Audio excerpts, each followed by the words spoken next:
turavuga Imana irindi isezerano.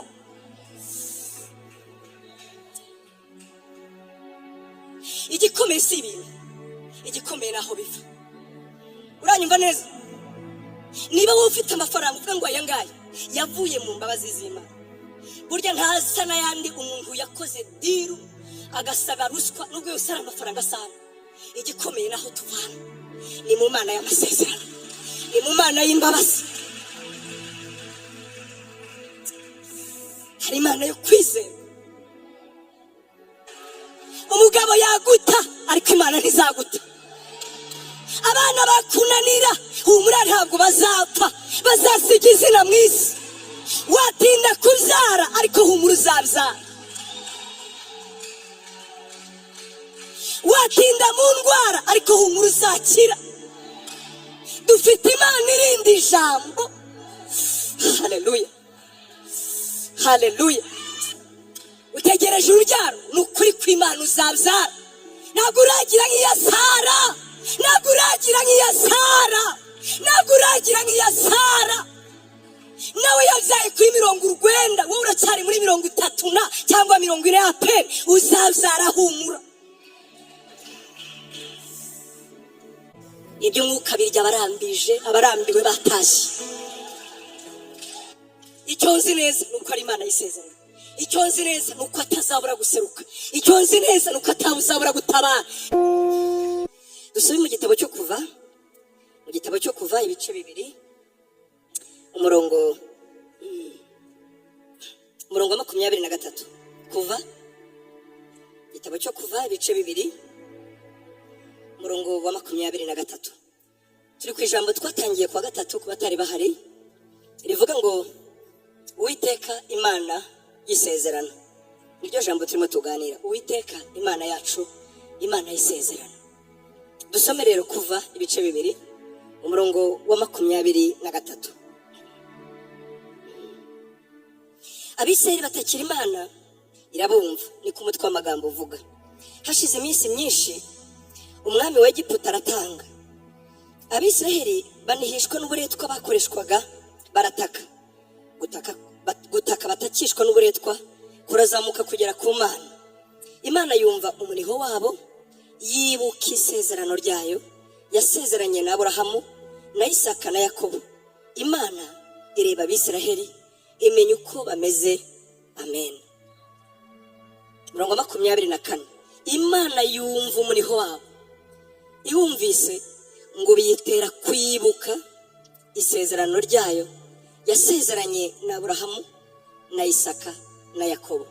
Imana ireba uko Abisirayeli bamerewe, maze iramanuka irabakiza. Munyemere tujye mu gitabo cya Matayo, ubutumwa bwiza bwa Yesu Kristo kubwanditswe na Matayo. Yego, bice 22.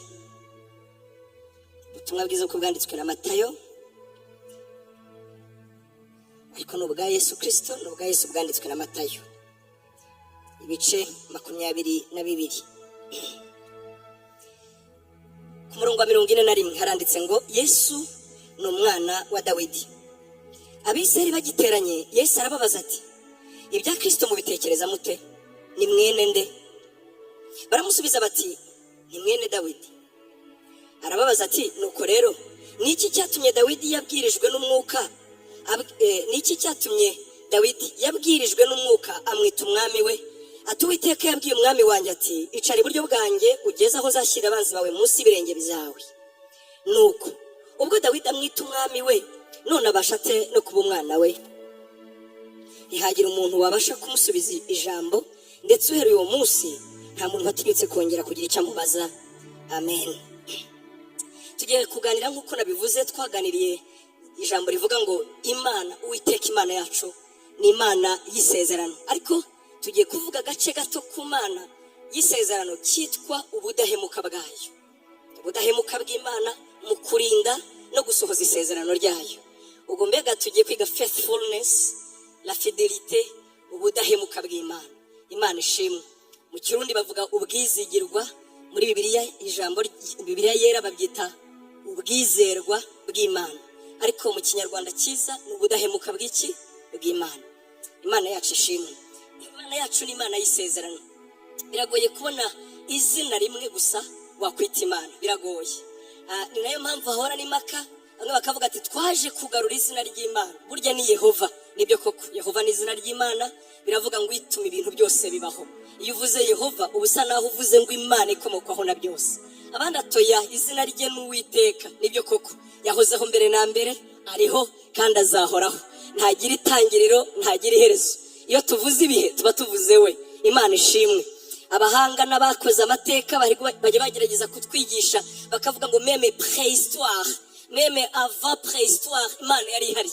N'igihe tutari twakamenya kubara, n'igihe izuba ritari ryakabaho, n'igihe igitondo kitari cyagatandukana nijoro. Urabona Bibiliya tubwira ngo izuba ryaremwe ku munsi wa 4 ndetse n'ukwezi. Bibiliya ikavuga ngo ntabwo ibyo ngibyo Imana yabiremeye kugira ngo bitubere umucyo, ngo ahubwo yabiremeye kugira ngo bitubere ibimenyetso tubaraho dushingiyeho ibihe. Niyo mpamvu tuvuga ngo mu kwezi kwa mbere, mu kwezi kwa kabiri, ibyo byabereyeho gusa kutwereka ibihe.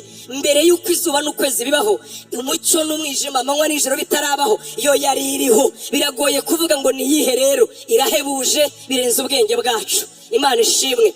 Bagiye bayivuga, yagiye yereka abakozi bayo. Ndibuka ubwo yereka Aburahamu amaze kubona igitambo, aravuga ngo utuma ibintu byose bibaho. Noneho na hano ambereye Imana ibona byose, amwita Jehova Yire. Imana kizabonwa, Imana itanga, Imana itanga nyine. Haleluya. Utuma ibintu byose bibaho aratanga. Izina rye rirahebuje. Ariko muri ayo mazina agira, Imana igira n'izina ryitwa ngo ni Imana y'isezerano.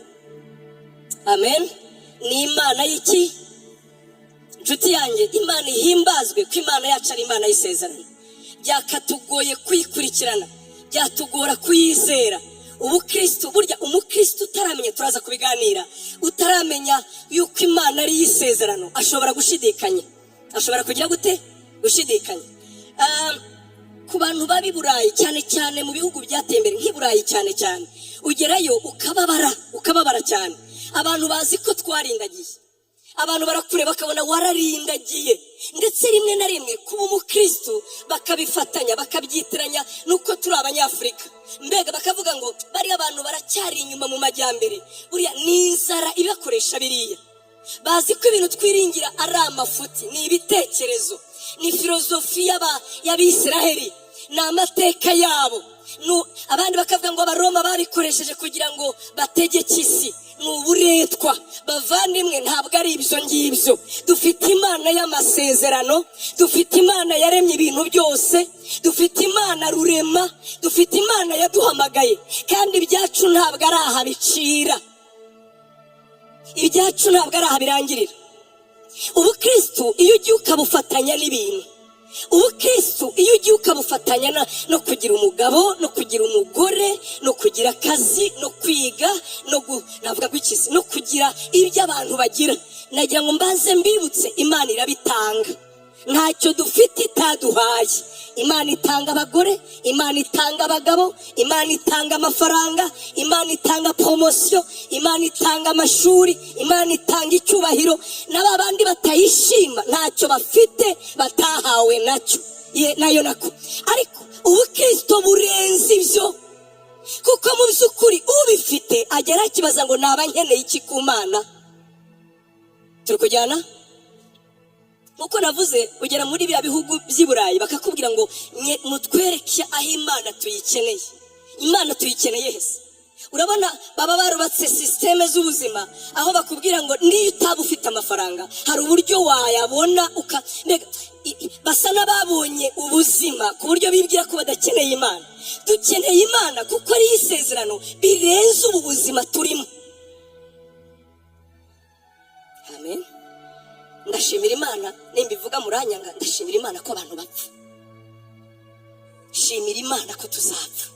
Nabonye ikintu kiducisha bugufi, nabonye ikintu tugeraho tukavuga ngo kikadutera ubwoba, basi ubwibone bugaceceka, umuntu agatuza. Imana ishimwe ko dupfa. Ndabizi mwese umura abahana bavuga turagapfa wenyine, ntahandi nawe uzankurikira, ntahandi uzankurikira, napfa mbere uzakurikira tu. Ntabwo tuzapfa, tuzarama. Nkwifurije 200, ariko kwa 200 n'umwe utakuya tu. Imana ishimwe ko dupfa yo kabyara. Ubu yabonye aravuga ati hari umuntu yabona ashaje akavuga ati umfa gutese kandi ariko nari nyabonye. Ni hahandi niyo mpamvu Yesu umuntu arama igihe gito cyuzuye umuruho yarangiza akagenda. Ariko Imana nanone ihimbazwe yuko muri Kristo Yesu ubu buzima ari umwitozo gusa tuzazuka. Imana ishimwe cyane. Imana ihimbazwe ko yadusezeranije ikintu si cyayinaniye.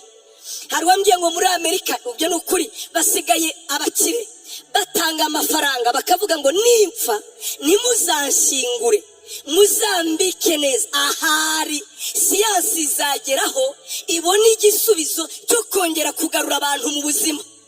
Urumva bakeneye ubuzima ntibazi uburyo tububona yuko muri Kristo Yesu harimo isezerano ryo kuzuka. Haleluya. Abo tutari kumwe rero Imana yacu ni Imana y'isezerano. Imana y'iki? Isezerano. Ihimbazwe ko abapfuye bazazuka. Ihimbazwe ko duha ibyiringiro birenga ubu buzima. Ihimbazwe yuko ibyacu atarahabikira. Ihimbazwe yuko mu myaka 80 twaramye tuzaguherekeza tutarira n'ukwiza 99 ntago tuzabaturira. Reka da tuvuga ngo araruhutse. Urumva Imana yamuhaye kurama 90 gusa iyi. Kandi Mose yaravuze ngo twebwe ngo yaragabanijwe ngo iba 70 nitugira intege zaba 80. Uzi impamvu umuntu abatangiye gusubira inyuma. Ubuzima bwo butangiye kumucika mu mutwe yibagirwa, atangiye gususumira bigenda bimera kwa kundi. Ariko Imana ishimwe yuko tuzazuka tukabaho ubuzima. Mu by'ukuri Kristo butakaje iyo point, Kristo butakaje icyo kintu buhinduka idini. Icyo ni cyambere. Cya kabiri Kristo butakaje icyo kintu buragenda bugahinduka association, buragenda bugatakaza impamvu yabo. Kuko ibyo wavuga byose hano byiza umuntu yaguha byiza wabona n'abandi hanze barabigira. Hari ubundi buryo babigira kandi batizera Yesu. Sibyo byonyine ariko nabonye hari ibintu bibiri Kristo bwaduhaye kuruta ibindi bitandukanyeho n'andi madini. Icyambere nuko Kristo bwaduhaye ko Imana iba data. Imana iba iki? Nagira kumenyeshe mu Basilamu mu bihugu bimwe na bimwe ntibafite uko bihanga. Kuri bo ni blasphemy kuvuga ko Imana ari data. Bafata amabuye bakeye gutera kandi bumva bakoreye Imana. Na Yesu ku musaraba bamushinja baravuze ngo icyo tumuziza ngo yatinyutse no kuvuga ko Imana ari se bwite. Ntabwo yigeze abyihakana, yaremeye arabipfira abitangira ikuguzi. Aravuga ngo Imana izababera so. Niyo mpamvu isengesho rye iravuga ngo nimusenge mujye mubanza muvuge ngo data wa twese uri mu ijuru. Ubundi abisirayeli bajyaga bavuga ko Imana ari se, nayo yarabivuze mu Kuva 4:22 ngo ugende ubabwire ngo Farawo werekura ubwoko bwanjye kuko Israheli ari umwana wanjye w'imfura. Yego, ariko bo babivugaga mu cyitiriro. Yesu aje aravuga ngo ya Imana si icyitiriro, si izina ryo kubaho. Imana ni so bwite. Niyo mpamvu rya jambo batubwiye ngo icyakora bamwemeye bose bakizera izina rye yabahaye ubushobozi bwo kuba abana b'Imana. Turi abana b'Imana bwite. Uranyumva neza? Bwite. Ufashe mu mwuka wanjye ho navutse ubwa kabiri muje ADN na data. Imana ni data bwite. ADN y'Imana ni iyi ibizarite ibyaza imbuto itabora yitwa ijambo ry'Imana. Kuko haleluya Yesu ubundi ni umwana w'Imana gute? Bibiliya tubwira ngo nuko ari ijambo w'Imana. Kandi ijambo w'Imana uwo twamuvuga ngo iki? Niwe kamere y'Imana. Asatese niwe shusho y'Imana itaboneka. Uwo nguwo rero niwe watuzaye. Nuko Yesu ari umwana w'Imana natwe turi abana b'Imana. Igituma abantu batabimenya baturebera muri uyu mubiri twambaye amakoti nkabo, tuvuga nkabo, turasonza nkabo. Inyamara uyu ni umwambaro uhisha abo twagizweho. Uyu mubiri ni umwambaro uhisha abo twagizweho. Turabaki? Turi abana b'Imana. Yohana yaravuze ngo bavandimwe turi abana b'Imana kandi niko turi. Gusa ingorane ni imwe, nuko uko tuzasa tutarerekanwa, ariko Kristo Yesu niyerekanwa tuzasa nawe. Hanyuma arakomeza ngo noneho abafite ibyo byiringiro dore umurimo bakora biboneza nk'uko ngo waboneye bategereje kuzamubona. Turi abana b'iki? Yarabitangiye amaraso yarinze apfa njya musaba ngo nzabe nkawe. Nibigeraho bibakwa Yesu niwe mugabo wenyine utigeze wirengera ngo byacanze n'umucamanza atari uyu muburanyi kuva navuka umuburanyi ni bwoko ki, bakamuvuga yigiza atya agaceceka tu ageze ngo atese ko utiregura tiniregura se mu biki, bakavuga ati hari ikintu kimwe gusa cyatumye avuga niyo bakoraga kuri kamera ye, ariko umwana w'Imana ati aho atu ni ngewe atega kini cyo navukiye tuvukiye ikisi navukiye guhamya ukuri, ukuri wese aranyumva agakurikira kandi ukuri kwe ntabwo ari nka siriyarite, ni ukuri gutanga ubuzima. Imana ishimwe cyane. Umwana w'iki turi abana b'Imana, ubiri ijambo ndarivugara kandi kuwa gatatu nyine ndabakumbuye disi. Imana ibaho umugisha. Imana yacu ni Imana y'isezerano. Imana y'iki?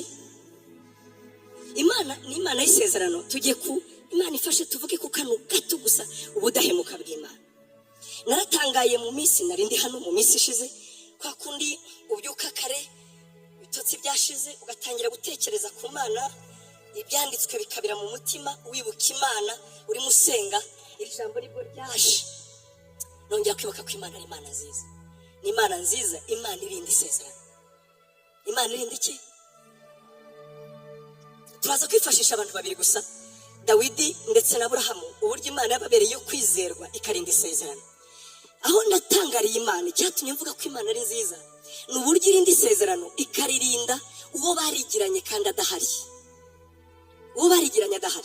Murabizi neza mu makimbirane aba mu ngo zacu, mu makimbirane aba mu muryango, nuko usanga abantu bapfa ibyo bataruhiye ababyeyi babo basize, bakananirwa kuba bizerwa ngo babigabane mu buryo bwiza. Ugasanga bavuga ngo mukuru wacu yaraturiye, ngo data wacu yaraturiye, ngo kandi data yari yaramusigiye ibintu. Biratugora twebwe ko twaba bizerwa ngo turinde isezerano abo twarigiranye nabo badahari ngo babitwishyuze. Namwe murabizi neza biragoye. Ubu twapima ubudahemuka, hagize umuntu ugusigira imari akavuga ngo nimara gupfa iyi mari yanjye uzayikoreshe gutya, uyikoreshe ku bana banjye. None se aramutse apfuye ntahari nyine, burya mu by'ukuri ababigusigiye kubera ko agufitiye icyizere mu bwizerwa bwawe niho Imana navuga ngo wa muntu abashingiye gusigiye imari ye ngo uzayisigire uzayikoreshe neza utunga abana be. Ariko biratugora twebwe. Ariko Imana ni Imana y'isezerano, ni Imana yo kwizera, irinda ijambo ryayo, ntawe tinya, ntawe igira ngo ishimwe, ikavuga ngo ngewe nzarinda ijambo ryanjye neza. Imana yasezeranye na Aburahamu iramubwira ngo nzaguha iki gihugu. Ni inkuru dusoma uhere ku murongo wa mbere ukageza ku murongo wa 4. Isezeranye Aburahamu ati nzaguha igihugu, nzaguha umugisha, imusezeranye imigisha 7. Hanyuma nanone irongera iragaruka mu bice 22 murongo wa 18 iramubwira ngo Aburahamu nzaguha umugisha ngo n'ikimenyimenyi mu rubyaro rwawe. Yavugaga umuntu umwe, niko Bibiliya ivuga ngo mu rubyaro nk'uvuga umuntu umwe, mu cyongereza bavuga a seed, imbuto izakomoka mu rubyaro rwawe, ngo nima amahanga yose yo mu isi azaherwa umugisha. Urabyumva neza, amahanga yose yo mu isi azaherwa umugisha muri iyo mbuto yawe, ku buryo izina ryawe rizahora rivugwa. Aburahamu arapfa, yego amaze gupfa Abiseri asiga umwana witwa Isaka. Aravuga ati muri we niho nzakomeza isezerano. Isaka nawe arakura, Imana iragaruka mu bice 26 igirana isezerano na Isaka nk'uko yarigiranye na Aburahamu. Iramubwira ngo nk'uko nasezeranije so Aburahamu, nagira nkubwire ko nawe nzaguha iki gihugu, nkagiha urubyaro rwawe. Ntabwo ntinze ngo ndebe ukuntu byagiye bigenda, ntabwo ari seminaire ngo urebe iryo sezerano uburyo ryagiye rigeragezwa na Satani, ariko Imana ikanga ikarikomeza. Icyambere Imana ihamagaye Aburahamu, Satani yakoze ku rubyaro rwe ngo azabura abamukomokaho, rya sezerano nirizasohore. Imana imuha urubyaro rw'igitangaza. Bigeze kuri Isaka nanone nawe atinda kubyara, Imana imuha abana mu buryo bw'igitangaza. Bigeze kuri Yakobo abyara 12. Bigeze aho rero Imana iravuga ati Yakobo ngo we imugezeho ikomeresha rya sezerano indahiro. Iravuga ngo ndirahiye niko Uwiteka avuga, nzaguha iki gihugu ngiye n'urubyaro rwawe, kandi iki gihugu kizaba icyawe, nzakugira ishyanga. Amen, amen. Yakobo arapfa, Abiseri bakomeza kubaho nk'abandi bantu. Igihe kigeze inzara iratera, iyo nkuru ni inkuru muzi. Bajya mu Egiputa, bageze mu Egiputa baturayo kuko bari barahunze inzara. Hanyuma inzara ishize ngo umwami wari uzi Yosefu, namwe murabizi iyo nkuru sinshaka gutinda, arapfa, ngo hima undi mwami utaruzi Yosefu. Ngo abonye Abisirayeli uburyo bororoka, Satani amuha inspiration, Satani amuhereza ihishurirwa, aramubwira ati aba bantu bagira baretwa kandi ubabuze kororoka. Icyo Satani yashakaga ntabwo ari bo, ni rya sezerano Imana yahaye Aburahamu ryamubwiraga ngo muri wowe niho urubyaro ruzakomoka, maze muri urwo rubyaro amahanga yose yo mu isi agahabwa iki? Agahabwa umugisha. Niyo mpamvu yazanye igitekerezo kibi ngo abana b'abahungu bajye bicwa. Nta kindi Satani yahigaga Yesu, ngo isezerano rye kuzasohora. Nuko Imana mu buryo bw'igitangaza, murabizi ukuntu Mose yavutse, Abisirayeli barababara, babakoreshaga uburetwa bubabaje. Bavandimwe, ntabwo uburetwa ubundi twe tubuzi, biragoye gusobanura uburetwa kuko twavutse ku ngoma nziza. Nta buretwa buriho. Kuba umukozi si ukuba umuretwa ni ibindi bintu, nturuhuka ntushimwa ni ibindi. Ngo barababara, bamaze kubabara ngo bibuka uburyo basekuruza babo bajyaga babwira ko hariho Imana, ngo iyo Mana yitwa Imana ya basekuruza, ngo bayitakira gusa, baraniha, barababara, ngo maze umuriho wabo urazamuka ugera ku Mana. Bavandimwe, nagira ngo mbibutse, Imana irumva. Uranyumva neza? Imana irumva. Uretse n'Abisirayeli batatse bafitanye isezerano, n'andi mahanga yajyaga ataka akababara, Imana ikayakiza, kuko Imana ni y'abantu bose. Imana rero yarabumvise, ariko ibumvise ntiyabumva gutyo gusa. Ibaze, Mana turababaye, uyu muniho turababaye, batakishwa n'uburetwa, aho kugira ngo Imana yumve uburetwa ngo yibuke isezerano. Turi kujyana? Aho kugira ngo Imana yumve umubabaro yibuka isezerano. Isezerano rimeze gute? Ngo yagiranye na Aburahamu, yagiranye na Isaka, ntabwo bakiriho ngo bayiseke, ntabwo bakiriho ngo bayibaze ngo ibyo dukoze ni ibiki, ntabwo bakiriho, ahubwo yo irinda ijambo ryayo neza kugira ngo irisohoze. Iririnda kuko ari Imana yo kwizigirwa, iririnda kuko ari Imana nyine ivuga bikaba, iraririnda kuko nta wundi yategereza uko bisohora. Ngo iravuga ngo manuwe no kubakiza kuko nibutse isezerano nagiranye n'abasekuruza babo. Amen, amen, amen. Twasomye inkuru, ntabwo nyisubiramo, mu Kuva 32. Baraza bagera mu butayu, murabizi ukuri yabambukije inyanja itukura, murabizi uburyo yabahaye manu, murabizi uburyo yababujije bihanangiriza gukurikiza amategeko. Ibyo twarabivuze. Bageze ahantu Satani ngo abakora nk'ibyo. Ubundi Imana yabwiye Abisirayeli ngo impamvu ari amahanga nyirukana imbere yanyu, ngo nkayirukana mu gihugu mbajyanyemo, ngo nuko yo asenga ibigirwamana. Uranyumva neza? Ngo bakaraguza ibicu maze bagashika. Gushika nicyo bita guhamagara imyuka y'abapfuye. Ngo ibyo nibyo bitumye mbirukana, mwebwe nkaba ngiye kubateramo. Mu yandi magambo, ntacyo mubarusha, icyo mubarusha nuko ngewe ndi Imana yanyu. Yego, kuko muri ndi Imana yanyu mukaba twaragiranye isezerano namwe, nicyo gituma murusha ndi mahanga agaciro. Mu Gutegeka kwa 2:7 Imana iravuga ati mwebwe muri ubwoko butagonda ijosi. Ni mwebwe abantu mudashobotse nyuma y'ayandi mahanga. Atariko igitangaza, narabatoranije nyine. Kubera iki? Nagiranye isezerano na Isaka. Amen. Imana irabajyana, bagezaho ngo umwuka mubi yongera gutera Abisirayeli, batangira gukora ikigirwamana, ngo barapfukama baragisenga. Bavandimwe, nagira ngo mbibutse kuramya ibigirwamana. Ubundi Bibiliya ntibyita icyaha, ibyita ikizira, abomination. Ntabwo ari icyaha gisanzwe. Kuramya ibigirwamana ni ikizira. Ngo Imana irababara, ibwira Mose ngo manuka vuba ugende usange bwa bwoko bwawe. Ntiyabikibyita ubwoko bwayo, iravuga ngo bwa bwoko bwawe. Kubera iki? Baramije ibigirwamana, basenze ibigirwamana. Kandi nyemerera uyu munsi nagize umugambi. Uranyumva neza? Ndashaka kubarimbura bose, ndabarimbura bose, maze wowe ngusigaze nzongere ngukore mu bwoko. Mose yarazi Imana. Njyaribuka Zaburi 103 iravuga ngo Imana yeretse Abisirayeli imirimo yayo, ngo ariko Mose yarazi inzira zayo, yarazi Imana uko iteye. Ngo arangije arayegerega ati ibyo ni ibiki? Ugurakajwe n'iki kwe? Urarakaye ku buryo ufashe umwanzuro?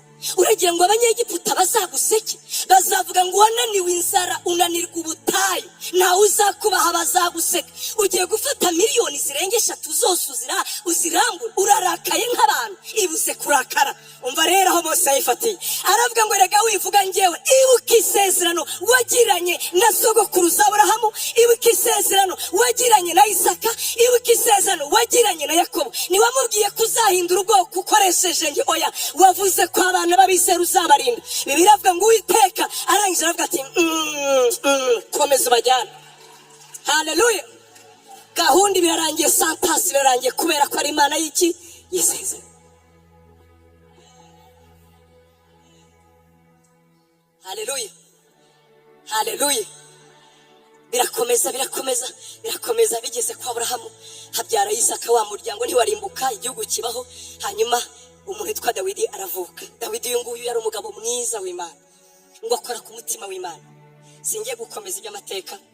Hanyuma Dawidi amaze kuba umwami ngo yubaka inzu y'ubwami, ngo yubakisha imyerezi myiza, ngo mu biti bavanagaho bita gitiro, agira inzu nziza cyane. Ngo ariko inzu ye ayubaka, hanyuma ihema ry'ibonaniro ryarindi Mose yakoze mu butayu ngo ryari rituranye n'umwami. Ngo uko yabyukaga atashye agiye, ndavuga avuye mu nzu ye, ngo yarebaga bless you uko yabyukaga agiye akanyura kuri rya hema. None ngo abwira Imana ati ndarambiwe vraiment, ngewe mba mu nzu y'imyerezi. Muri iki gihe twavuga ngo ikise mba mu nzu ya beton, mba mu nzu yubakishijwe ibikoresho biva mu Bushinwa, amakaro yanjye n'imbaho, simbizi niba ariko mbivuze neza. Ngewe ndarenze, urabona hano twarubatse ibintu byiza, inzugi ziwanjye ni muvura, mungira n'ibindi byiza yewe fisi fasha harya ibindi nibihe. Ibirahuri by'iwacu ni sawa, hanyuma Imana yo iba mu ihema. Ngo biramubabaza. Mwibuke Zaburi yaravuze ngo amaso yanjye sinzemera ko ibihene byanjye bibona gusinzira, ngo nanjye ntarabonera intwari ya Yakobo ubuturo. Ngo akajya abwira ngo Mana nubwo ndi ku buriri sinzasinzira, ngewe ndyamye mu bidarafu, wowe uri mu ihema. Ati ndifuza kukubakira inzu y'ikitabashwa, ndifuza kukubakira inzu idasanzwe. Nkunda amagambo rero Imana yatumye umuhanuzi Natani namwe ngo genda umbwirire Dawidi ngo kuva nabaho, ngo kuva nava mu gihugu cya Egiputa mbavanayo, ati ngewe niberaga mu ihema. Umva Imana yewe, ngo kandi ngo ntacyo byari bintwaye, ngo ninjye nabibwiye Mose, nta wundi wigeze ugira agatekerezo ngo abangamirwe nuko mba mu ihema. Ngo ubwo rero wowe ubitekereje Dawidi, ngo ukaba wifuza kumbonera icyubahiro, nanjye ndakurahira ndi Uwiteka, nanjye nzaguha inkoni y'ubwami, kandi ubwami bwawe buzahoraho, ubwami bwawe buzaba ubw'iteka, ubwami bwawe buzaba ubw'imbabazi, ubwami bwawe buzaba ubwami buhoraho. Ati ndetse icya kabiri wabyumvise, ariko ibyo ni iby'Imana ivuze ku bwami, atari ku kindi nawe abazagukomokaho nta n'umwe uzabura ku ngoma, ati nibacumuraho nzabakubita nk'uko umubyeyi ahana abana, atari ko sinzabakuraho, ngo usezeranije imbabazi zihoraho iteka. Amen. Ati ibyo tubisoma he? Tubisoma mu gitabo cya Samweli cya kabiri ibice 7 umurongo wa 14 usomye inkuru yose. Haleluya. Dawidi arapfa, Bibiliya tubwira ngo asanga basekuruza arasinzira, umuhungu aramusimbura witwa Salomo. Amaze kumusimbura akora amakosa, ngo Imana imwiyereka inshuro 2 zose, ariko mu myaka y'ubukure akora amakosa. Ngo ahamagara arongora abagore b'abanyamahangakazi. Uwa mbere yarongoye n'umunyagiputakazi, arangije arongora Uwitiro, yarongoye abanyamahanga. Namwe nibaza abagore 1000, namwe nimwibaze namwe abagore 1000. Uziko aramutse abaye umukristo akararana n'umugore umwe nibura buri munsi, yaba ari imyaka 3 ataragaruka ku wa mbere. Ubwo abaye umukristo akabataho equitablement, ntawabereye, nta nkundwa akazi, yajya ataka umugore umwe nibura bigafata imyaka 3 ataragaruka kuri wa wundi wa mbere. Abagore yazanye rero ngo batera umutima we kuzinuka Uwiteka, ngo kuko buri mugore aba twari kumwe kuwa 4 murabyoka ko twabiganiriye, ngo buri mugore yazanaga ikikirwamana cye, ngo mbere yuko agira ikindi amuha akamubwira ngo banzu nyubakira urusengero rw'Imana yanjye. Ngo Salomo aragenda arapfa. Inkuru twasomye rero mu bami ba mbere bice 11, ngo Imana iragaruka ku murongo wa 9, iravuga ngo wowe wavuye mu isezerano nagiranye na sokuruza na so Dawidi, warambabaje, ataragira ngo ubwire ngo ubwami bwawe ntibuzongera kubaho, ngo ariko sinzemera ko burangira. Impamvu ni yindi, nuko narahiye umugaragu wanjye Dawidi yuko nzarinda isezerano nagiranye nawe. Kubwawe wakagombye gupfa, ubwawe ibyo ukoze byakankuye mu maso yanjye ubwami bw'abayuda, ariko hari umuntu wangoze ku mutima muha isezerano, none iryo sezerano nzaririnda. Imana yacu ni indahemuka. Imana yacu ni iki?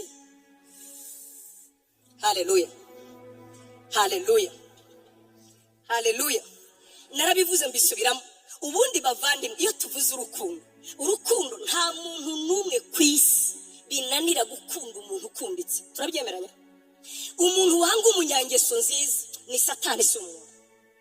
Murabizi neza, twese dukunda abanyangeso nziza, twese dukunda abantu bagira ubuntu, twese dukunda abantu batanga, twese dukunda abantu beza. Ngo rero nkoze icyaha, abantu beza babaho, murabizi? Baba bafite uburanga pe, ubureba ukabona rwose afite igikundiro gitemba niyo ataba yavuze. Abo bantu twese turabakunda, yego. Ariko urukundo rw'Imana rwitwa urukundo kuko yikunda badakunditse, kuko yikunda badashobotse, kuko yikunda abatagira impamvu imwe yo gukunda. Imana yitwa Imana y'isezerano, atari uko yubashye isezerano kuko abantu ari beza. Nta n'umwe utakubahiriza umuntu mwiza, ariko yo yitwa Imana nziza y'isezerano kuko izi kuririnda no mu gihe twebwe twabaye babi.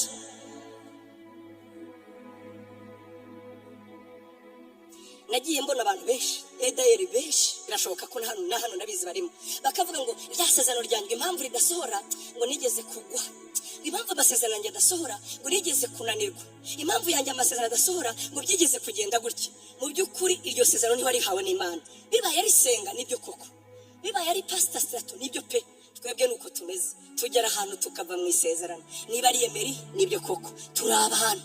Ariko niba ari Imana, nagira nkubwire ngo ifite amateka mu bihe byashize yuko izi kurinda isezerano, itabikoreshejwe no gukiranuka kw'abantu, ahubwo kuko yavuganye n'abantu. Niba irinda isezerano n'uyagiranye nawe yarapfuye, maze ikavuga ngo nzarikomereza mu rubyaro, urwo rubyaro rukayihemukira, ariko ikanga ikarikomeza. Iyi niyo Mana y'amasezerano. Ni Imana izasohoza icyo yavuze, ni Imana izakirinda paka gisohoye. Haleluya, haleluya. Imana yarinze isezerano, iraririnda kugeza bigeze igihe Yesu yavukaga. Aha niho twasoreje ubushize, ndongeraho gato muhumure hanyuma dutaye. Aha niho twasoreje. Bavandimwe nkunda, njya mbabwira ngo Bibiliya ni igitabo cyiza pe, kiryoshye. Ariko Bibiliya ntabwo ari igitabo cy'amateka, si igitabo gisanzwe, ni igitabo gisaba guhishurirwa. Ni igitabo utagisomanye guhishurirwa kirabishya rwose. Rimwe nigeze guhura n'umugabo, tuba inshuti, yari umusilamu, twahuriye mu kazi, yari nkiri umunyamakuru. Shaka kumubwiriza, twarakundanye rwose, yari wo muri Djibouti. Shaka kumubwiriza, noneho ntangira kumubwira Yesu. Noneho ko mubwira Yesu akambwira ati wallahi wastaghfirullah, ati ndagira nkubwire Muhammad sallallahu wa ta'ala, ati buriya Muhammad nawe ni igitabo cyacu, Qur'ani ni igitabo cyiza. Noneho mbwira reka Yesu yarapfuye arazuka, nange reka nkubwira ahubwo. Noneho dusa n'abapinzi twembi. Arambwira ngo ya noneho mva byarananiranye nyine ntabahinduye undi, ari njyewe nawe ntibyaranze, ariko nari namubwiye basi. Noneho arambwira tumva rero tugiye gupinga, njyewe nzagusomera amaduwa, ati Imana izaguhindura. Ndamubwira nti nanjye nzagusengera, Yesu azakwiyereka. Nuko nagusa sinzi niba birakunda, twataye contact twese, ariko n'ubu ndacyamwibuka urumva, kandi hashize imyaka 10. Noneho yambwiye ikintu kibabaje, arambwira ngo rega ngo igitabo cyanyu ngo edayeri kirabishye, ngo icyo gitabo ari kuvugamo amagambo ngo kirabishye gusoma, ati kirabishye. Ndamubwira nti yo kiraryoshye kuko nitugisobana ubwenge tugisomana guhishurirwa. Iyo Mwuka weraje urahishurirwa. Nshuti yanjye reka nkubwire, hari abantu bavuga ati njyewe senga, nawe iyo usoma Matayo igice cya mbere ni cyane, ati se buri ubisomamo iki? Ko muvuga ngo duhore dusoma Bibiliya, nongere some ngo nuko Yesu dore ni mwene Dawidi amasekuruza ye ngaya. Ubwo ubisomamo iki? Abrahamu yabyaye Isaka abyara Yakobo. Ariko Bibiliya muratekereza ari igicucu kwandika ibyo bintu, ntabwo ari ikirofa. Oya, Bibiliya iratekereza. Kutubwira ibyo yari igiye kutubwira ngo dore rya sezerano Imana isezeranije Abrahamu mu bice 22 umurongo wa 18, yuko mu ruzaro rwe hazakomokamo uw'amahanga yose azaboneramo umugisha. Ni ukuvuga ngo Imana irabisobanura arasohoje rero uyu Yesu uvutse ni mwene Aburahamu. Kuvuga ngo ni mwene Aburahamu ntabwo ari ku mubiri, oya, ni mwene Aburahamu w'isezerano wabwiwe ngo kuri wowe amahanga yose yo mu isi azaherwamo umugisha. Ni mwene Aburahamu wa wundi waje mu ishusho y'intama kugira ngo acungure abari mu isi. Ni mwene Aburahamu uzabagwa agapfa maze abamwizeye bose bakabona ubugingo. Imana yacu ishimwe. Ni mwene Aburahamu kuko Aburahamu yabazweho gukiranuka kubwo kwizera. Aravuga ngo n'uyu nawe uzamwizera azabarwaho gukiranuka kw'Imana. Ni mwene Aburahamu. Bavandimwe, ni Imana cyatumye yandika amateka kugira ngo yigaragare ko ari Imana yo kwizerwa. Yarinze isezerano kugeza kuri Yesu. Avutse rero ati dore nabaye wo kwiringirwa, nguyu uwo nababwiraga, nguyu mwene Aburahamu. Niyo mpamvu Yesu yavuze mu bice 8 muri Yohana, aravuga ngo ndagira ngo mbabwize ukuri bavandimwe, Aburahamu atarabaho njyewe ndiho. Yasezeranijwe mbere na mbere, ni mwene Aburahamu. Ntabwo barangiriza ati amasekuruza ya Yesu, mwene Dawidi, mwene Aburahamu ngaya. Ese kuki batavuze Salomo? Kuki batavuze abana? Nuko abo ari Imana yagiranye nabo isezerano. Amen. Muzarebe iyo twakira Yesu tumwakira nk'uko Imana yasezeranije Aburahamu ndetse na Dawidi. Kubera iki? Tumwakira nk'umwami, tukamwakira nk'umukiza. Umwami kuko yamusezeranije Dawidi, umukiza kuko yamusezeranije Aburahamu. Niyo mpamvu yitwa mwene Dawidi, mwene Aburahamu. Amen. Imana y'iki? Oh, haleluya. Rero mwibuke turi mu mwaka w'iki? Umwaka w'iki? Tuganaho rero ihishurwa. Ubundi ubuzgohe buri aho ngaho. Ubuki? Ubuzgohe. Oh, Imana ishimwe cyane. Uburyohe buri mu kuzuka. Somera rero, somera mu gitabo cya Luka. Tuba turagana ku musozi. Mu gitabo cya Luka, Luka hari amagambo yavuze meza, ni Yesu wayavuze, warayandika. Mu gitabo cya Luka,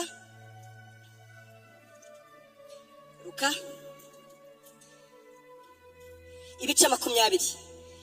Kubera ko inkuru ari ndende twari guhera kuri paragrafe ya 27, ariko ntacyo reka dusome. Yesu asubiza abasadukayo ibyo kuzuka. Abasadukayo bamwe bahakanaga yuko ari ntawe uzuka, baza aho ari baramubaza bati, mwigisha, Mose yatwandikiye yuko mwene se w'umuntu napfa afite umugore batarabyarana, mwene se azahungura uwo mugore acikure mwene se. Nuko habayeho abavandimwe 7, uwa mbere arongora umugore cyangwa se umugeni apfa batarabyarana, n'uwa kabiri nuko, n'uwa gatatu aramuhungura, nuko bose uko ari 7 bapfa batyo badasize abana. Hanyuma umugore nawe arapfa. None se mwizuka abana azaba ari mukande muri bose, ko bose uko ari 7 bamugize umugore. Ikibazo cyabo cyari giteye isoni. Yesu arabasubiza ati, abana b'iyi si bararongora bagashyingirwa, ariko abemerewe kuzagera muri yasi yindi bakaba bakwiriye no kugera ku kuzuka mu bapfuye ntibazarongora kandi ntibazashyingirwa kandi ntibazaba bagishobora gupfa, kuko bazaba bameze nk'abamarayika, bakaba ari abana b'Imana kuko ari abana b'umuzuko. Ariko ibyemeza yuko abapfuye bazuka, Mose nawe yabigaragarije ku byabereye, murabyibuka ku byabereye kuri cya gicu. Byagenze bite? Ubwo yitaga Uwiteka Imana ya Aburahamu n'Imana ya Isaka n'Imana ya Yakobo. Nuko rero Imana si Imana y'abapfuye, ahubwo ni Imana y'abazima, kuko bose kuri yo ari bazima. Amen. Haleluya. Haleluya. Haleluya. Imana yacu ni Imana y'isezerano. Ni Imana y'isezerano. Ku buryo nk'uko nabivuze, aho nge nyibonera ko ari ndahemuka, ni uburyo irindi isezerano yagiranye nawe niyo wewe waba warapfuye. Nimvuga gupfa ubyumve mu buryo bubiri. Icyambere ni ugupfa mu buryo nyabwo. Nuramuka unapfuye, Imana izarinda isezerano ryayo, izaririmbira ikomereze mu rubyaro rwayo. Nibutse inkuru imwe, umupasiteri umwe yakoreye Imana mu Munyamerika, hanyuma arayikorera apfa ari umukene, apfa ntacyo asize. Noneho abana be yasize bakura bafite umujinya, barakariye se, ngo ubwabo bagakora bavuga ngo Imana data yakoreye nta kigenda, sinzapfa nyiringiye. Bakurana umubabaro kubera ubwo bukene. Noneho umukobwa we yari yarize araminuza, ajya gushaka akazi. Agiye gushaka akazi yandika kumwe bakora umwirondoro, murabizi kuri CV, avuga se, yandika nyine avuga se uwo ari we. Noneho nyiri kigo wari ukomeye araza areba CV ye, amaze kuyibona aramubwira ati wowe uri umukobwa wa pastor Sirati ati wowe ati ni wowe mukobwa wa pastor Sirati yego ushaka akazi ati ibi bintu byose mfite sinari kubigeraho iyo so atambwiriza ubutumwa bwiza ati none rero ndagira ngo nkubwire mbwira akazi ushaka muri iki kigo ubwo nkubonye ntabwo uzakora nk'umukozi uzakora nkaho ufite imigabane muri iki kigo kuko so nanjye yatumye menya Imana ngo atashe yandika igitabo niwe yanditse nkuru aravuga ngo Imana data yakoreye ni Imana y'imbabazi n'amasezerano ku buryo amaze no gupfa ntacyo yasize twasigaranye Imana igenda ituvugira igenda njyewe sinyubaha njyewe sinyikunda nkawe ariko Imana n'ubu ndi kurya umugisha wa data Imana iracyanyibuka nshuti yanjye ahari wowe wapfa uravuga ngo abana banjye nzaba mbasize urishuka Imana y'amasezerano izabarinda udahari njyewe ndi umugabo wo kubihamya data yapfuye afite imyaka 4 mama yapfuye afite 11 ntabwo bari bazi aho basize uwabagarura ngo barebe ko ndi kuvuga Imana y'imbabazi Imana y'amasezerano Imana yo kwizerwa Imana y'imbabazi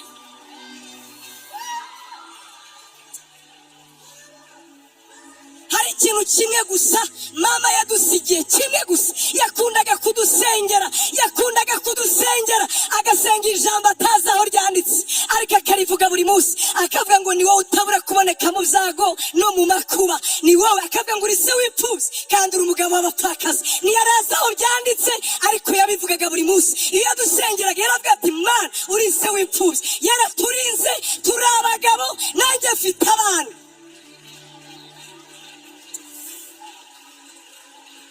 iteka njya mbwira umudamu wanjye ni hari ubwoba ntagira hari n'ukuri kw'Imana hari ubwoba ntagira ngo se ubu mpfuye abana banjye babaho bati harya mama wanjye apfuye yarazi ko nzabahona Imana niyo yasigiye gusa sinziyahura ariko ninapfa izaba ari Imana y'amasezerano izabarinda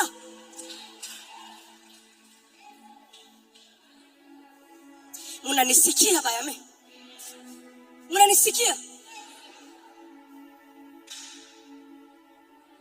nukuri bagaruye ntabwo bamenye basuhuza bavuga ati ko yani mwana wacu twasize nisenga kwe umukozi ayiwe uyo munyubashye numva isoni ubundi nkishimye hariko abantu bakubaha kumva kanu kifata ko ninjyewe ubundi nkavuga nti ndamaze kubera ikisi ninjyewe nyine abandi se bo niki asiki ninjyewe nyine Imana yubashye nyine yewe kubera iki ari Imana y'imbabazi Imana y'ubuntu Imana y'amasezerano irindi jambo yumva amasengesho yayandi gusa avuye mu mutima avangavanze ikavuga ngo numvise gutaka nibuka ijambo ni se w'imfubyi kandi ndi umugabo w'abapfa urengera abapfakazi dufite Imana y'isezerano hari abantu bagira twaha nk'abanyabwenge ariko normal twize muri do kore primaire do wonyine ko twagiye mu Faransa muzi ngo turarenze no ni muri do ikakuzamura no gasiga vuga za du coup du quoi de quoi bakagira ngo igitangaza byahebyo kajya yibuka isezerano rya yibuka imbabazi za yibuka ineza ya yibuka icyo yavuze umugabo yaguta ariko Imana ntizaguta abana bakunanira humura ntabwo bazapfa bazasiga izina mu isi watinda kubyara ariko humura uzabyara watinda mu ndwara ariko humura uzakira dufite Imana irindi jambo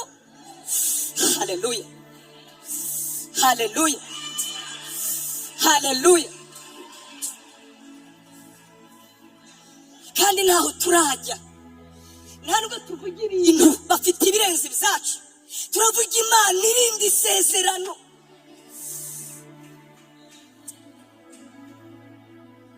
igikomeye si ibintu igikomeye aho biva uranyumva neza niba wowe ufite amafaranga uvuga ngo aya ngaya yavuye mu mbabazi z'Imana burya ntasa n'ayandi umuntu yakoze diru agasaba ruswa nubwo yose ari amafaranga asanga igikomeye naho tuvana ni mu Mana y'amasezerano ni mu Mana y'imbabazi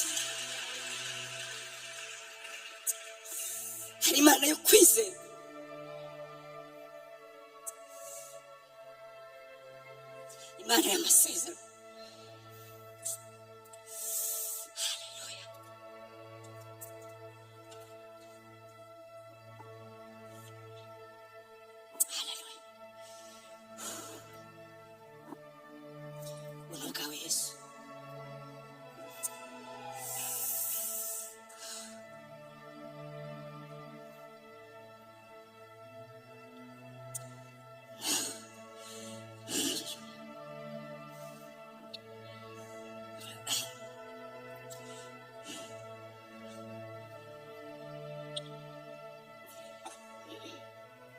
ndaguhumurije.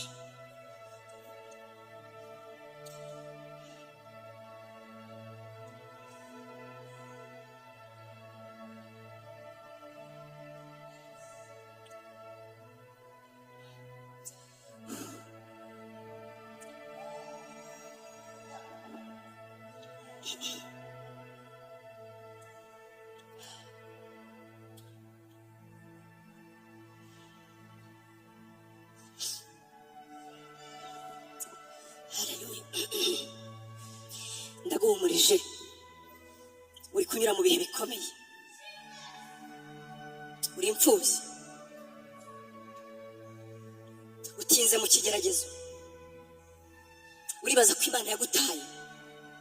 Ndaguhumurije, isezerano ryayo yagiranye nayo ubwayo ni imbabazi zihoraho iteka. Ngiri isezerano yarahiye, irahira Aburahamu, irahira Dawidi, iramubwira ngo nzakugirira imbabazi z'iteka. Izo mbabazi yavuga si izindi, yazivugaga muri Kristo Yesu. Yesu ubwo yazaga, twasomye inkuru ngo abaza abiseri bamurwanyaga, bamusekaga, arababwira ati reka mbabazi, nimumbwire namwe, harya Kristo ni mwene nde? Ngo bose bari babizi, baravuga ati Kristo ni mwene Dawidi.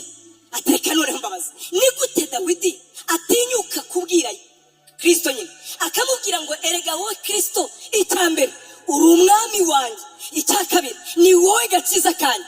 Ati hari umwami wundi muzi se? Ati ni Dawidi. Si we mwami wa mbere se? Ati no, ni gute agaruka akita Kristo ko nawe ari umwami we, ko ari umukiza we? Aramubwira, bose ngo barawureba, babura n'umwe ushobora gusubiza iryo jambo. Ngo Yesu nawe arabihorera, asitegereza umwuka wera ngo naza asenga azabasobanurira ibi. Uranyuma neza? Aravuga ngo uzi impamvu ni mwene Dawidi, nk'uko Pawulo yabivuze mu gice cya mbere mu Baroma umurongo wa 4. Aravuga ngo Yesu tubabwira uyu ngo murebye mu buryo bw'umubiri ngo ni mwene Dawidi, kuko ni hakomoka. Dawidi yabyaye, Dawidi arabyara, bigeze kwa Yakobo, Yakobo abyara Yosefu, Yosefu nawe abyuka kwande kwa Mariya yari mwene Dawidi. Yesu aravuka mu buryo bw'umubiri ni mwene Dawidi, kugira ngo Imana iyo kwizerwa isohoze isezerano. Ngo ariko mu buryo bw'umwuka we n'umwana w'Imana, n'ikimenyimenyi byahamijwe no ko yazutse, kandi we yabayeho mbere na mbere. Umwizeye wese afite ubugingo buhora. Niyo mpamvu yitwa uwasizwe wenyine ni Kristo. Ariko na Dawidi we yari amwiringiye, aravuga ngo umwami wanjye naza, ntabwo azemera ko nanjye mbona kubora, nzazurwa nawe, nzabeshwaho nawe. Haleluya we! Na Dawidi ibyiringiro bye byari muri Kristo, na Dawidi ibyiringiro bye byari muri Kristo. Amubonye ngo ntuzakundira umwami wawe yuko abona kuba. Kubera iki? Yari azi ko we ari umwami hejuru y'urupfu. We naza n'abapfuye bazazuka, we naza n'abadafite ibyiringiro bazabaho. Haleluya! Ngubwo yagendagendaga i Yerusalemu, ngubwo amaze kuzuka Yesu, ngo yazukanye n'abera batemberana umurwa. Njya nibaza ko Dawidi niko nibaza, niba yari arimo yabwiraga abantu ati n'uyu navugaga nanjye ibyiringiro byanjye byari muri uyu, nubwo ari njye wakomokamo, ariko uyu nkomoko si nk'iyacu. We mu buryo bw'umwuka n'umwana w'Imana, ni ikimenyimenyi. Yanesheje urupfu, yanesheje Satani, yanesheje kuzimu, yarazutse Yesu. Dore mwene Dawidi. Imana ishimwe. Haleluya, haleluya. Ntihakiriho umugabo cyangwa umugore, kuko mwese muri umwe muri Kristo Yesu. Ubwo muri aba Kristo, muri urubyaro rwa Aburahamu. Imana ishimwe cyane, muri n'abaragwa b'ibyasezeranijwe. Haleluya, haleluya, haleluya, haleluya, haleluya. Twebwe turi urubyaro rwa nde? Gute se? Gute? Yesaya yaravuze ngo nubwo Aburahamu atatuzi, ngo ariko turi abawe. Uratekereza neza? Nubwo Aburahamu atatuzi, aramutse wazutse yavuga ati murambeshyera ku izina ry'Imana. Nta muntu witwa Zirima abagabo wo kwa Ndengeye inka uvuka buzinganjwiri njyewe nasize neza. Turabyemeranya neza? Nasenga wo kwa Cyamwishi na Ruzimi, iyo ngiyo Aburahamu yigeze abyara. nyamara Bibiliya iravuga ngo wowe senga uruwo mu rubyaro rwa Aburahamu. Si n'ibyo gusa, ndetse n'ibyasezeranijwe Aburahamu ni wowe bibikiwe. Gute se? Kubera ko Yesu Kristo yaraje aravuga ngo abagira kwizera nk'uko Aburahamu yizeye Imana bimuhanirizwa no gukiranuka, ngo ni nako natwe twizeye Yesu ngo tubaraho gukiranuka, maze umugisha wa Aburahamu ukaba umugisha wacu. Ntatuzi ariko turi urubyaro kandi kazi yake. Tuzahurira mu muzuko. Tuzahurira wapi? Reba mu gitondo cy'umuzuko abonye bamukarage nkatwe turinjiye, avuga ati abantu se izuba ryaje kwaka, abona asize barirabura.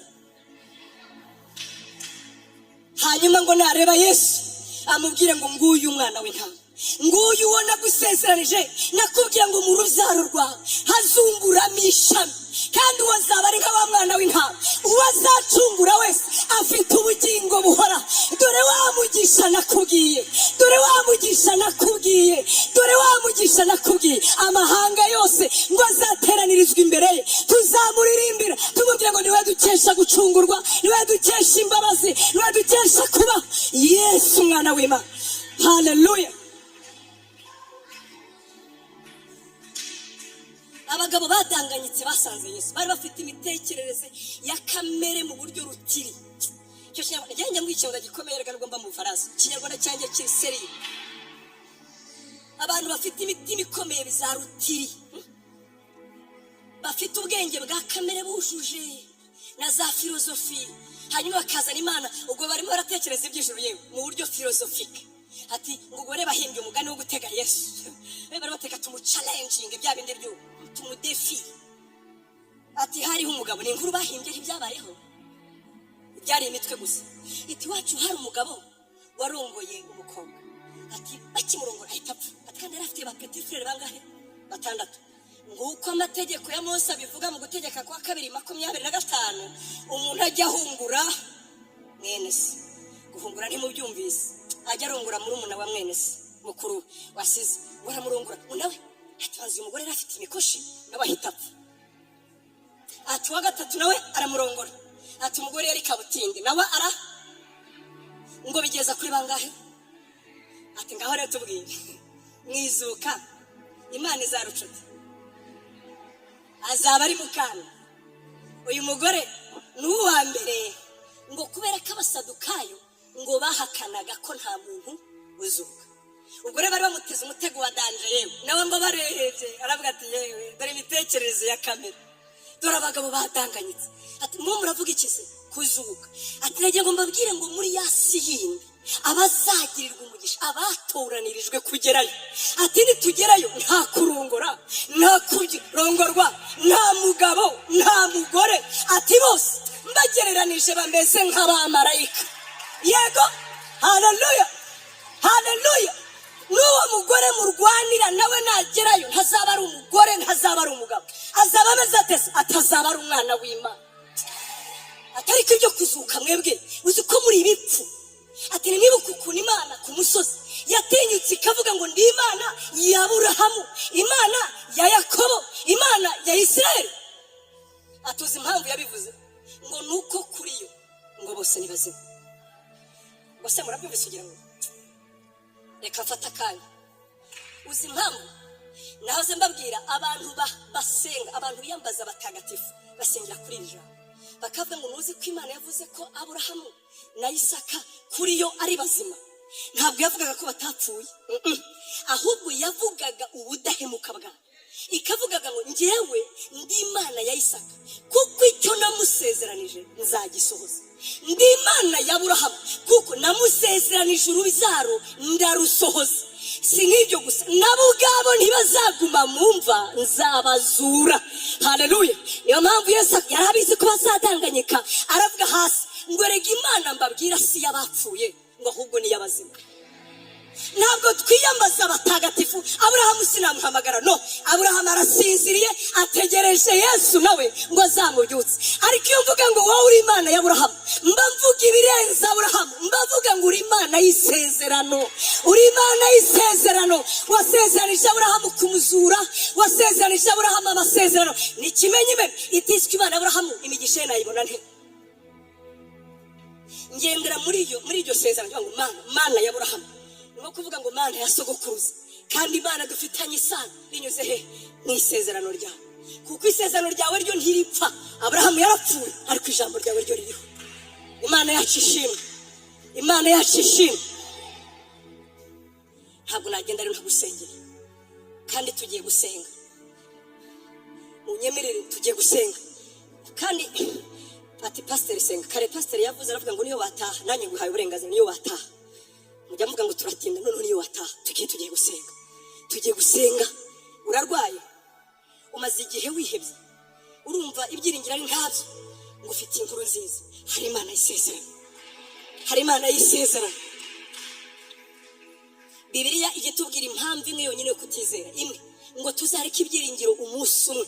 Niko yabivuze umubwiriza 9:4, ngo rega ngo ugifatanya n'abazima wese abagifite impamvu yo kwiringira. Uracyariho nturapfa, uri umukandida w'ineza y'Imana, uri umukandida w'imbabazi z'Imana. Ubwo wumva aya magambo, whatever your situation, whatever ukumerewe, whatever ukuvuga ngo ibyanjye bizo, kandi ashaka kubwira abantu uburyo bwinshi. Hari abantu bavuga ngo ibyanjye byararangiye kuko waguye, kuko nawe ubibona mu byaha ukavuga ngo ibyaha byanjye birakabije. Nagira ngo ubwire ngo yadusezeranije imbabazi ziteka ryose. Abisirayeli yabakomereje isezerano idashingiye kuko bitwaye, ahubwo kuko yibutse Aburahamu, kuko yibutse Isaka. Nawe ntabwo ikora neza, ikugirira neza kubera ibyo wakoze, ahubwo ni Imana y'imbabazi. Irabanza izura ubugingo bwawe, irabanza igusubizemo intege, irabanza yongere gusubizemo ibisiringiro, irabanza yongere irukane kamere y'icyaha muri wowe, nirangiza ikubera Imana y'isezerano. Icya kabiri, warapfuye. Hari ibintu wamaze kubabariraho Imana. Murabizi icyo kintu cyo kubabarira Imana, ukayisenga yamara gutira ngo ndakubabariye ngo uzabyihoreye. Nta mbabazi zawe ukeneye, nta mbabazi zawe ukeneye. Ni Imana irinde ijambo ryayo neza, ni Imana irinde isezerano ryayo neza. Amen. Mbere yuko njyaho rero, harahakomeye kurenza bavandimwe. Paulo yandikiye Abakorinto ibice 15 mu mbabarira, umurongo wa mbere. Icyo gice cyose agaruka ku nkuru imwe ivuga ku kuzuka. Aravuga ati bavandimwe, ntimuzi ubutumwa nababwirije yuko bwavugaga ko Kristo Yesu yabaye imfura yo kuzuka. Ati rero n'ubu ntabwo ndabireka. Avuga ibyo kuzuka, avuga abo yiyeretse, avuga uko yabigenje. Aravuga ati rero nagira ngo mbabwire, niba bapfuye batazazuka, ati nagira ngo mbabwire ko abakristo ari twebwe abantu ba mbere bakwiye kugirirwa imbabazi kuruta abandi bantu bose. Uranyumva? Twebwe tuvuga ibyiringiro turiho, tukanavuga ibyiringiro niyo duherekeje abacu. Uranyumva neza? Uzi impamvu tuba tubabwira ngo kwa heri rendezvous mu gitondo cy'umuzuko, kwa heri rendezvous ni mu gitondo cy'iki? Nimpfa muzarire kabisa, muzarire, ariko muri yo nimurangiza mwongere mwibuke ko senga muzahurira hehe. Muranyumvise inshuti zanyu? Mbabwiza ukuri, ubu Kristo niko Paulo yavuze ngo tubuvanyemo ko abapfuye bazazuka. Ni twebwe abantu bari plus malheureux, ni twebwe abantu bababaje kuruta ibindi. Yaravuze ngo twaba twiyimira iki? Nimureke turye tunywe, kuko natwe ejo tuzagira gute? Tuzapfa. Uranyumva neza? Niba bapfuye batazuka, turarushwa n'iki ko abantu bose bazapfa? Nimureke turye tunywe, kuko natwe tuzapfa. Uzi inama nabagira niba abantu batazuka? Amafaranga yose watanze kugira ngo twubake urusengero warahombye, uri mu gihombo. Ngwino ubwira Fisi na Pastor Plati musubiza yanjye, abapfuye ntibazuka ariko abapfuye bazazuka. Niyo mpamvu yo dukora. Bibiliya tubwira ngo tuba tubika ingese n'inyenzi zitagera, tuba tubika igihembo nyacyo kiri. Imana yacu ishimwe cyane, tuzazuka. Niyo mpamvu dukora, tugakora n'ibirenze, kubera ko abapfuye bazazuka. Niyo mpamvu Fisi udafite icyo akeneye aza hano akabasaba imbabazi, abinginga ati mwatanze tukubaka inzu y'Imana. Saya ajya muri garaje ye, murabizi rwose Imana yaramusubije, ariko arabivuga kuko azi ko abapfuye umunsi umwe bazazuka. Ibihembo byacu sino, Imana izatubwira ngo ngwino abo data yahaye umugisha, nimuze mwinjire mu munezero wa shobuja. Abapfuye bazazuka. Dore umuzuko urenze indi tuvuga, nuko umunsi umwe byarangiye tutagihumeka. rwose badushize amapamba mu mazuru. Ibyiringiro Imana izabivuga ngo genda senga wibuke ko ndi Imana y'isezerano. Tuzahurira mu gitondo cyo muzuko. Tuzahurira hehe? Abapfuye bazazuka. Dore ibyiringiro bihebuje ibintu. Dore ibyo dukwiye kubwira isi. Dore ibyo dukwiye kubwira abakene n'abakire. Uranyumva? Dore ibyo dukwiye kubwira Elon Musk ukwije miliyari 100 z'amadolari. Nibyo dukwiye kubwira umutindi utagira urwara rwo kwishima. Nukubabwira aho turinganira ngo mwese ibyiringiro ni mu muzuko. Twese abapfuye bazazuka. Tuzambara umubiri udapfa. Hari inkuru rasomye n'umudokiteri wanditse ko gatabo gatoyi cyane. Yaravugaga ngo yanditse titre ivuga ngo urupfu rw'abakunzi rwe ngo n'urw'igiciro mu maso y'Imana. Ngo byagenze bite? Ni gato cyane, ni inkuru ntoya. Yari umudokiteri ukikijijwe ngo yararwaje, yavuraga za kansa. Hanyuma ngo avura umurwayi wari umukristo. Ngo icyamutangaje ngo n'uburyo atajyaga yiheba. Icya kabiri n'uburyo atatinyaga urupfu. Ngo iyo baganiraga buri cyaje kumuvura yaramubwiraga ngo dogiteri werega ngiye nzataha. Ngo dogiteri we yapima ngo akabona kansa ye isigaje amezi maze agapfa. Murabizi ko ubuvuzi bwa kanseri umuntu amenya igihe rwose asigaje. None ngo ikintu dogiteri yakoraga yarambwira atoya reka nkubwize ukuri, ubuvuzi aho bugeze tubwiza abantu ukuri, usigaje amezi aya naye. Atoya oya dogiteri ngiyewe nzataha. Noneho dogiteri akavuga ati uyu mupfu arimo arapfana ibyiringiro, reka ne kumubuza amahoro nibura apfane morale. Ngo kwinjiraga mu cyumba umwuka akoresheje ngo akamubwira ibyo gutaha no kumubwira Yesu. Noneho ngo umunsi umwe ari 3 agiye muri tuhu, agiye gusura abarwayi. Ngo hageze ngo abona wa murwayi ngo yabyutse, ngo yambaye imyenda y'umweru dedede, ngo afite imbaraga atigeze amubona, ngo afite ubwiza atigeze amubona. Aramubwira ngo dogita nakubwiye igihe kinini yuko umunsi umwe nzataha, igihe kirageze rero ndatashye. Ngo hanyuma dogiteri ngo atanda amaboko aravuga ati umurwayi arasaze. Ngo arwana nawe afashe amaboko ngo barakirana. Aramubwira ngo ndatashye ngiye iwabo w'abadapfa. Ngo amaze kugenda ako kanya muciye mu maboko aragenda. Dogiteri aravuga ati agiye he? Amaso yarahumuka ngo asanga umurwaza we arimo ararira. Aramubwira ati ndese hati wa wundi wari urwaye? Ati yapfuye. Atoya ndamubonye aratashye. Yabimbwiye igihe kinini ataratashye. Imana ishimwe cyane. None warangije dogiteri ngo yizera ya Mana ye, niko kwandika ko gatabo ahereye muri Zaburi ngira ngo 116 cyangwa 116 aravuga ngo burya n'urupfu rw'abakunzi be n'urw'igiciro mu maso yayo. Tujya gutaha tugataha neza bavandimwe. Urupfu ngo ni amazi maremare twambuka, ariko nimuhumure hakurya yaho tuzataha. Ubutumwa mwabugize igiturage ngo iyo tubuvuze ngo n'ubutumwa bwo mu cyaro. Ndakubwiza ukuri nta kindi dukwiye kubwira abantu nuko abapfuye bazazuka, nuko ibyacu atarahabirangirira. Ukwije 70 niba kongeraho 10 20 30 uzapfa ni hahandi. Kandi ibyirato byayo ni imiruho gusa. Ariko reka nkubwire umunsi umwe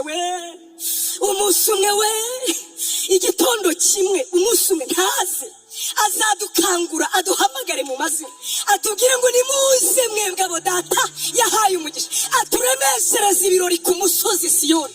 Haleluya. Ategeka abamarayika banyuraho batwirebeshaho. Njya mbibona mu bitekerezo byanjye banyura turiya we yitwa nde, uriya yitwa nde, uriya ni Senga wa wundi wa hehe.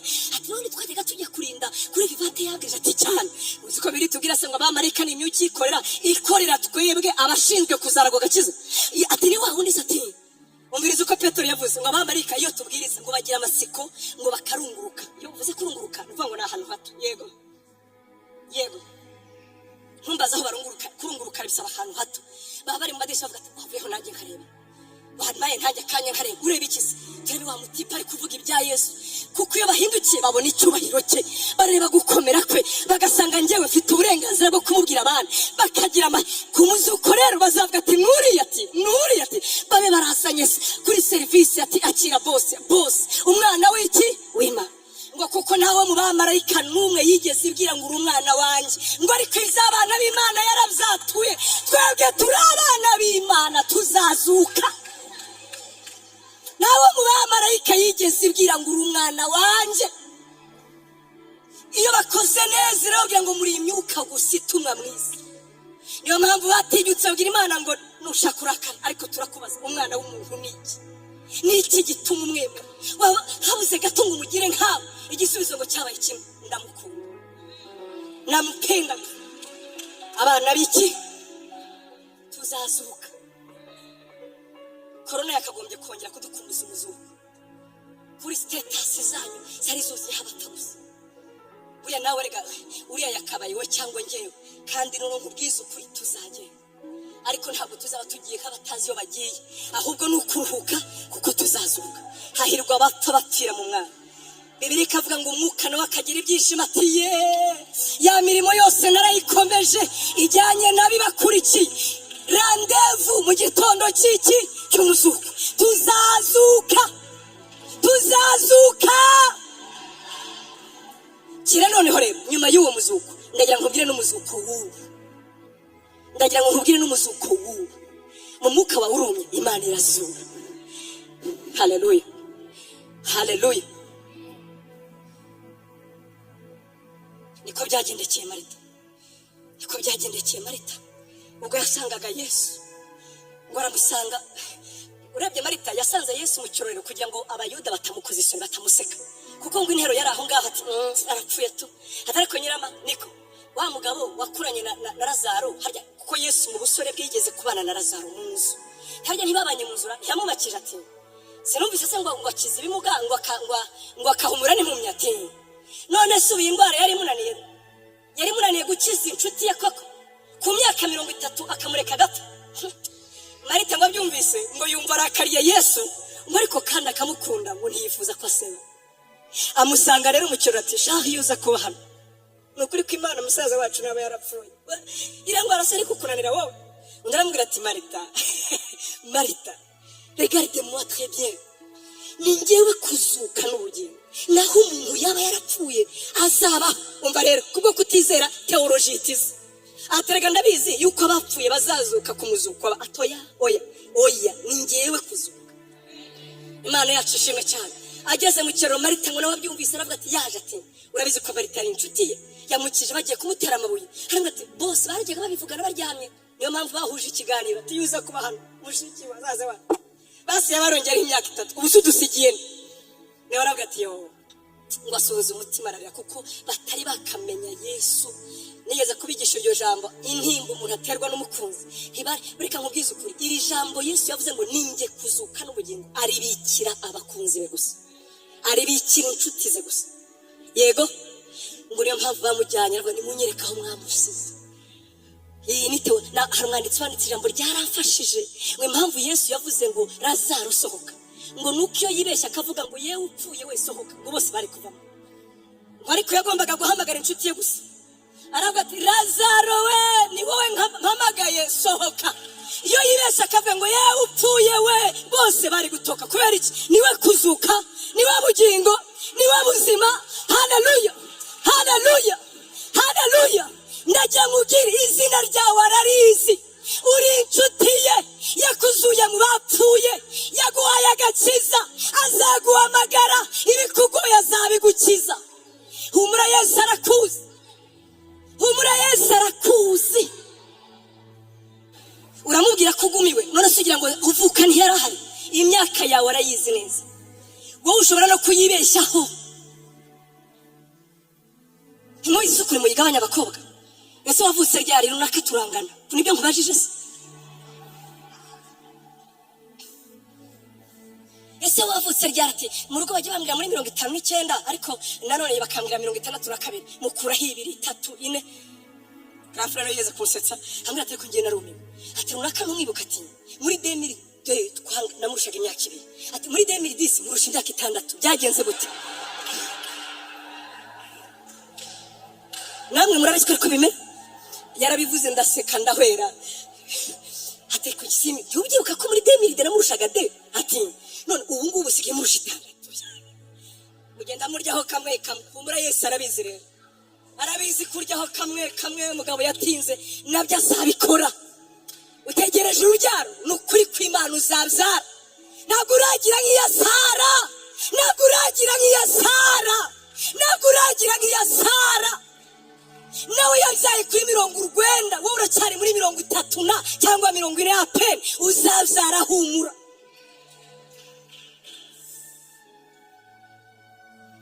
abajene b'ubusinzi w'abarozi uzi kubona umuntu w'imyaka 25 atekereza inzu muri Vision City warasaze mu mutwe cyeka niba ari suzayiguha ubwo ngubwo arimo arakizwa ubu ngubu arashaka kwigeranya nanjye yewe ngo n'umukozi w'Imana muranjye mereka pastor Senga ngana nawe ntawe tunagiraga kandi nari umukristo ibyo mvuga urabyumvise ariko uretse Bibiliya nta kindi nari mfite none urandeba mu gakoti keza nkuziraho kavuye ati nanjye mere nkawe warasaze dufite abakobwa n'abahungu basaze mu mutwe nta utunga ku myaka 25 niba hora biraswe na so sava ariko niba ari ugukora humura 40 iracyari imbere yawe 50 iracyari imbere yawe ubaha Imana kora iga uzabigeraho murekeraho kwicuruza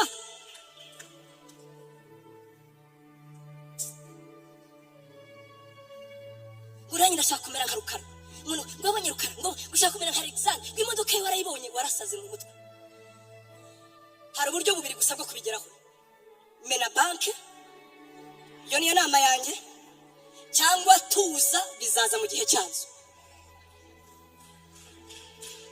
rimwe na rimwe turabashuka ngwizere ni wizere nyine utegereze kwizera bijyana no gutegereza Dawidi yaravuze ngo nategereje Uwiteka nihanga yumva icyo namuganyiye kimwinjira mu matwi angerera neza amara umubabaro wose nari mfite umva rero badashaka kwizera no gutegereza ati Imana yavuganye nanjye uruta Yosefu se yavuganye nawe 30 irahenuka yavuganye nawe aho kubanza ibwami abanza mu cyobo haswe wowe ngo Dawidi ngo yavuganye na Dawidi ngo hari amavuta y'ubwami kuri nge yego simbihakanye ariko nawe uzareba aho yabanje ni mwishyamba naho wowe gusabi abantu nk'ubu tumeze nk'abashinwa ifa ko ibintu byose bimera nka byabishe biri pirate cyangwa se bikamera nk'ikoranabuhanga ni TikTok no gukoraho bikakunda ni nka kwa gundi umurakanda kuri mobile mana ugasendinga suko ibyo mwuka birya abarambiwe batashye icyo nzi neza nuko ari Imana yisezerano icyo nzi neza nuko atazabura guseruka icyo nzi neza nuko atabuzabura gutabara icyo nzi neza nuko azakuremera izina icyo nzi neza nuko azarihindura icyo nzi neza ntabara imyaka icyo nzi neza n'umutabazi icyo nzi neza uretse no kukugira neza ubu azakuzura Imana ishimwe cyane icyo nzi neza no mu ijuru uzajyayo icyo nzi neza nuko atazaguta icyo nzi neza muzagendana mu bibazo icyo nzi neza n'umwami wawe cyo ndakizi hahirwa bategereza Uwiteka hahirwa bamuhungiraho hahirwa bamugize igihome hahirwa bamugize umutabazi reka mvuga undi muntu nzi ni Philibert uri urana we Imana yaranamwaguye iyo dore ukaratangana kuri yambara umukandara nyine ukabona ari hariya hirya none we byaciyemo aratwite ariya ni amafaranga aratwite cash wamureba ati nanjye mere nka Philibert y'amahirwe wenda muzi neza ngira ngo yabivuga ntibiza kuri plateau d'or icyambere kubaha Imana ubigira intego ukayitegereza kandi twebwe kana no nguhebye ibi ndabisiko twata bari bavuze neza none ushaka no gupfa utabibonye ariko igikomeye kuruta ibindi ni isezerano azaduha kuzuka kandi ntituzibagirwa umubabaro ntituzibuka umubabaro ukundi rega ntitwamukurikiriye imigati oya aratunyuze wenyine muri bukukuntu Yesu aryoha nk'iki Yesu nk'ubugari aryoha nk'ubugari barambwiye niga gucumba ngo ubugari ntibashyira mu munyu buratemba ntibabukaranga uranyumva neza ngo kirazira kugira icyo ubuvanga ubugari buri intrinsèque ubugari ntibuvangwa na Yesu nawe aryoshye wenyine ntabwo umugerekamo umugore n'umushyiramo amafaranga yiko butamutu aryoshye wenyine sister uri kunkamera ngaho zimwe Yesu aryoshye we iyo dutanye batangira kumuvangavanga ngo Yesu ntaryohanye n'abagore, ntabwo Yesu aryohanye n'amafaranga. Amafaranga bien sûr aryoha ukwayo, ariko na Yesu aryoshye ukwe. Abamuryohewe bamuryoherwa ari abakene, bamuryoherwa ari abakire, bamuryoherwa mu cyubahiro, bamuryohererwa mu gisuzuguriro, baramuryohererwa.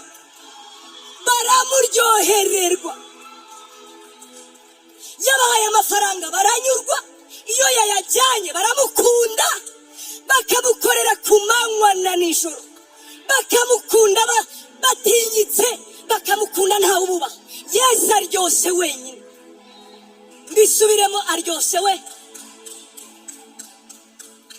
Pastor aryose nkahurure wenyine.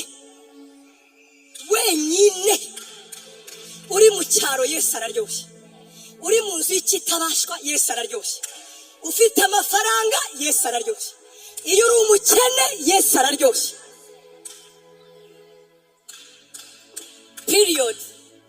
Ntabyo kumuvangavanga. Niyo mpamvu muducanga. Ubu nakagombye kuba naje nyine mbabwira ibifaransa byinshi, nkabwira nti tu vois quand j'étais en Europe, uko mukavuga ati senga ararenze. No, Yesu aryoshye wenyine. Wavuze ibyo ni mwiza, utanabizi Yesu ni mwiza. Niyo mpamvu webwe yishimye ati data ndagushimiye yuko wabihishije abakomeye, ukabihisha abanyabwenge, ukabisobanurira abaswa kugira ngo bamenye ukuri. Muhaguruke dusenge.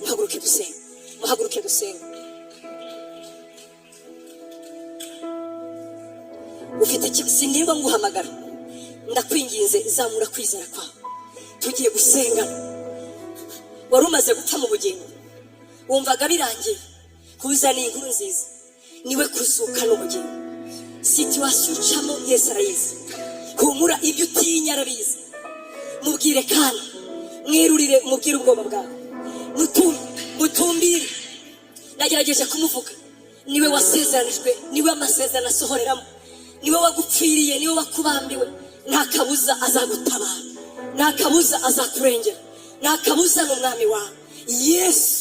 Ndavuga wazutse mu bapfuye, ndavuga ifura yo kuzuka, ndavuga ifura yo kuzuka, ifura mu bazutse, uwanesheje urupfu, utagira icyo atinya, utaguterera nabe no mu rupfu baba bari kumwe. Yaravuze ngo ibyo byiringiro ni Yobu, ngo tuzabigumana, ngo maze tubisizirane, ngo tubimanukane no mu rupfu, ngo muri icyo gihe azatuzura, ngo bizatuvana mu mva. Niko yavuze mu gice 17 Yobu, ibyo byiringiro tuzanukana, ndetse umunsi umwe bizatuzamurayo, byongere kutuzura, turebe Yesu mu maso.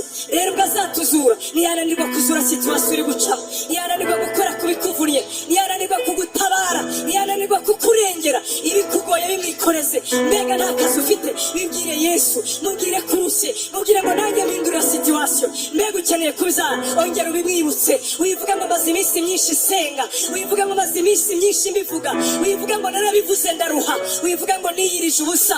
Ahari iri jambo riziye wowe, bwira Yesu ngo ndabizi utanga urubyaro, ndabizi utanga kubyara, ndabizi utanga kubyara. Warabikoze, dufite ibihumbagiza by'ubuhamya yuko utanga urubyaro, ufite ibihimbagiza by'ubuhamya. Sara yarabyaye, Hana yarabyaye. Ndakubwira ngo inshuti yawe, Yesu atanga urubyaro, Yesu atanga urubyaro. Mbega uragumiwe, umaze igihe kinini utegereje, seriba irakurambije, Yesu atanga urushako, Yesu ajya azura, Yesu aratabara. Humura, ndaguhumuriza inshuti yawe, humura. Ugazaduha ubugingo, ntazatwima ibyo dukeneye. Ugazaduha kuzuka, ntazatwima kudukoraho muri situation. Mbega urifuza gusengerwa no kukurwaho, nuko twakurambikaho ibiganza? Tera intambwe basi, tera intambwe. Ngwino tukurambikire ibiganza, ngwino tugusengere, ngwino. Ntabwo ntinda, niba udahari ntacyo bitwaye. Haleluya.